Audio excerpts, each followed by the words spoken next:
Telugu Desam party అధికార నాయకత్వానికి నమస్సులు తెలియజేస్తూ యామవరం చంద్రశేఖర్ మహాజన రాష్ట్ర సమితి ఆంధ్రప్రదేశ్ అధ్యక్షులు. రఘురామకృష్ణంరాజు గతంలో ఎంపీగా ఉన్నాడు వైఎస్ఆర్సీపీలో.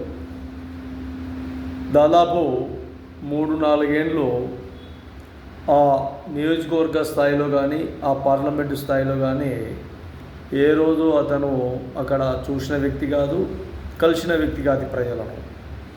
అలాగే తదుపరి ఇండిపెండెంట్గా వైఎస్ఆర్సీపీ పైన సవాళ్ళు చేస్తూ రకరకాలుగా అతని వాదోపవాదాలు ఉండేవి.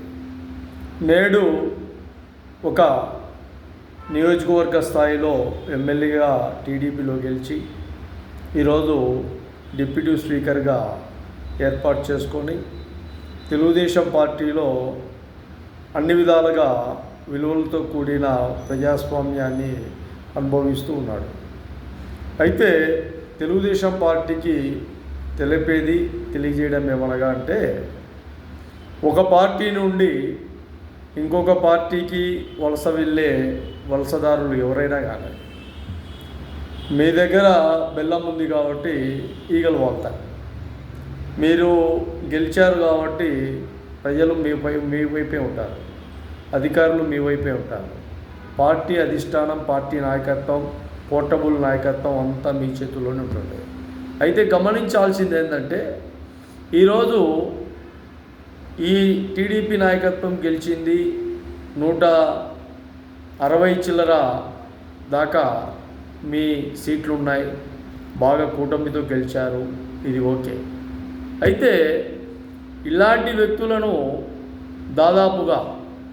మీరు దాదాపు 10 కళ్ళతో చూడాలి, 2 కళ్ళతో కాదు చూడాల్సింది.